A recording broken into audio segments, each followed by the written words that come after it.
Hello everyone, आज मैं ऐसी चीज बताने वाला हूं जो कि आप जानते ही नहीं होंगे और मैक्सिमम डॉक्टर्स ने आपको बताया भी नहीं होगा।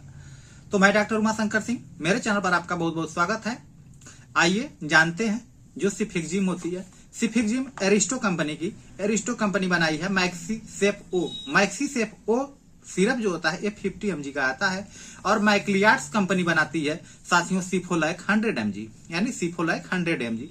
तो सबसे पहली बात आती है कि ये क्या होता है, यानी जो सिफिक्जिम होता है ये क्या होता है। तो जो सिफिक्जिम होता है ये एंटीबायोटिक होता है जो कि अनेकों जीवाणुओं को मारने का काम करता है। यानी कि जब भी आपके शरीर में एंटी बैक्टीरिया जो है कि अटैक करते हैं तो उसको ये मारने का काम करता है।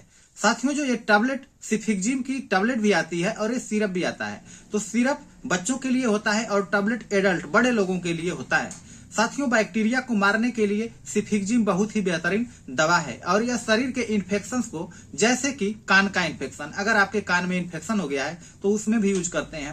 अगर गले में खिचखिच है, गले में इन्फेक्शन है तो भी यूज करेंगे और उसके साथ साथ निमोनिया में भी यूज करते हैं। यानी कि जब आप बच्चों को निमोनिया हो जाती है उस कंडीशन में भी यूज करते हैं। और यूरिनरी ट्रैक से संबंधित, यानी कि आपके जो यूरिनरी ट्रैक होता है यानी पेशाब से संबंधित जो बीमारियां होती हैं उसमें भी ये बहुत बेहतरीन काम करता है और आपके इन्फेक्शंस को ये कम कर देता है और ठीक कर देता है और आप ठीक हो जाते हैं। तो साथियों जो इस पे लिखा हुआ है, जो इंडिकेशंस है उसको मैं आपको पूरे विस्तार से बता दूं कि जो सिफिक्जिम ओरल है साथियों ये मैक्सी सेफ ओ लिखा हुआ है फॉर पेडियाट्रिक यूज ओनली, यानी कि जो ये सिरप है बच्चों के लिए बना हुआ है और इसका टैबलेट भी आता है। तो टैबलेट बड़े लोगों को यूज किया जाता है। और मैक्लियार्ड्स का भी ये देखिए, ये जो मैक्लियार्ड्स का है ये भी जो है कि 100 mg में आता है और इसको भी बच्चों में यूज किया जाता है, बड़े लोगों के लिए टैबलेट होता है। तो जो सिरप है इसको बनाने का तरीका क्या होता है इस पे लिखा भी हुआ है, इसको मैं लगा देता हूं और आपको बता दूं कि जो पाउडर होता है उसमें उसकी शीशी को लेते हैं और उसको खोलते हैं और उसमें एक पानी भी रखा होता है, यानी जो लिक्विड होता है वो डिस्टिल वाटर इसमें रखा रहता है और ये प्यूरिफाइड वाटर होता है। तो उसको आपको एम्पुल को तोड़ना है और उसमें से आधा डालना होता है, यानी कि आधा डालेंगे फिर एक बार मिक्स कर लेंगे पूरे अच्छी तरह से, जैसे ये है साथ में इस तरह का। ऐसे शीशी निकाला, इसको निकाल लिया, खोल लिया। खोलने के बाद जो आपकी ये शीशी पड़ी हुई है इसमें से आधा लिक्विड, यानी कि जो इसमें आधा यहाँ तक पानी आपको एक बार डालना है। एक बार डालने के बाद इस शीशी में डाल लेंगे, फिर उसके बाद अच्छे तरह से मिक्स कर लेंगे। मिक्स करने के बाद ये जो शीशी बची हुई है यानी जो और लिक्विड बचा है, पानी बचा हुआ है, इसको भी डालेंगे। फिर इस पे निशान बना हुआ है शीशी पे, यहाँ तक ये हो जाएगा। इसको फिर दोबारा अच्छे तरह से मिला लेंगे। उसके बाद पिलाना होता है, तो बच्चों को पिलाना होता है। तो ऐसी जो मैंने आपको बताया अभी उसमें यूज करेंगे। तो इसके डोजेज की बात कर लें कि जो डोज होता है वो कितना होता है। तो साथियों जो इसका डोज होता है वो 8 mg होता है, यानी कि 8 mg पर kg के हिसाब से पिलाना होता है।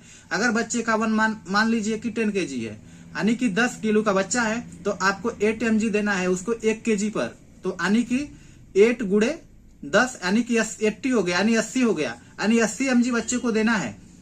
तो 5 ml का जो आपको सिरप बन रहा है 5 ml में 50 mg है, इसमें मिला हुआ है, लिखा हुआ है कि ईच 5 ml कंटेन 50 mg, यानी कि 50 mg 5 ml में है तो आपको 10 ml में हो जाएगा 100 mg। तो आपको सिर्फ चाहिए कितना 80 mg यानी 80 mg, तो आपको 8 ml लेना होगा। 8 ml आपको सुबह शाम 2 टाइम में बांट लेना है, यानी कि 4 ml सुबह 4 ml शाम को। यानी 10 kg का बच्चा है तो आपको 4 ml सुबह में और 4 ml शाम को ऐसे पिला देना होता है। और जो आपका 100 mg है, 100 mg वाला जो सिरप है उसको सीधे आप 100 से गुणा करना होगा, क्योंकि उसमें जैसे कि 8 kg का बच्चा है तो उसको 80 mg चाहिए, तो इसमें 5 ml में ही 100 mg मिला हुआ है। तो 100 mg मिला हुआ है तो इसलिए आप 5 ml से भी कम पिलाएंगे, यानी कि लगभग साथियों आ जाएगा 4 ml के आसपास आएगा। तो 4 ml उसको देना होगा, यानी कि 4 ml देना होगा। तो उसको फिर डिवाइड करेंगे, यानी कि 2 ml सुबह में 2 ml शाम को। तो और अगर बच्चे का वजन ज्यादा है उसी हिसाब से हम मल्टीप्लाई करके अपना डोज या बच्चे का डोज जो है बढ़ा लेते हैं। लेकिन जो एडल्ट होते हैं, एडल्ट में साथियों टैबलेट यूज होता है और बहुत बेहतरीन रिस्पांस मिलता है। लेकिन आपको मैं बता दूं जो इसको रखने का तरीका है आप यही नहीं जानते होंगे, यही मिस कर जाते हैं। डॉक्टर्स भी नहीं ध्यान देते हैं और गार्जियन भी नहीं ध्यान देते हैं, क्योंकि जो ये सिरप है ये पानी में मिला लेने के बाद ये ध्यान रहे आपको फ्रिज में डालना है, फ्रिज में डाल के रखना है, तभी आपका ये दवा जो है कि अच्छे से काम करेगी। नहीं तो ये दवा खराब हो जाती है। जैसे कि अगर टेम्परेचर ज्यादा है, इसका टेम्परेचर 25 mg पे रखना, 25 सेल्सियस पे रखना होता है। यानी कि टेम्परेचर जो इस टाइम ठंडी का दिन होता है, हल्का हल्का ठंडी होती है, यानी 25 डिग्री का सेल्सियस तापमान होता है, उस टाइम आप बाहर रख सकते हैं। ठंडी के दिन में आप बाहर रख सकते हैं। लेकिन अगर बहुत ज्यादा गर्मी है, बहुत ज्यादा हीट है, तो आप उसको अंदर फ्रिज में रखना होगा। यही आप गलती कर जाते हो और बच्चा ठीक नहीं होता है। तो इसको गर्मी के दिनों में ध्यान रखना है कि आपको फ्रिज में रखना है, तभी ये दवा सेफ रहेगी। हाँ, और एक चीज और जान लीजिए कि ये 7 डेज तक ही रखना है। आपको अगर एक बार पानी मिला दिया तो 7 डेज तक पिलाना है, फिर उसके बाद उस दवा को फेंक देना है। अगर बच जाए तो फेंक देना है, लेकिन यूज नहीं करना है, क्योंकि वो बच्चे के लिए हानिकारक साबित हो सकती है। तो साथियों, इसमें होता है एंटेरिक फीवर। एंटेरिक फीवर में कहा जाता है कि इससे डोज जो है कि इसका बढ़ा के यूज करना होता है। यानी कि जब भी एंटेरिक फीवर हो गया है तो आपको डोज जो है कि बढ़ाना होता है। जो डोज होता है इसका कर लेना होता है 20 mg। जैसे कि एंटेरिक फीवर में आता है आपका टाइफाइड और आंत में इन्फेक्शन। आंत का इन्फेक्शन जो होता है, टाइफाइड अगर होता है तो भी इन्फेक्शन बढ़ जाता है और आप परेशान हो जाते हैं बहुत ज्यादा।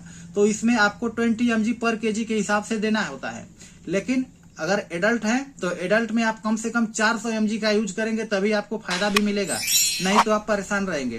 तो साथियों, इस वीडियो में बस इतना ही। अगली वीडियो में फिर मिलूंगा, तब तक के लिए आप मुझे इजाजत दीजिए। लेकिन जाते जाते चैनल को लाइक एंड शेयर जरूर करते जाइएगा और इसको आप आगे तक भी सेंड करिए और इसके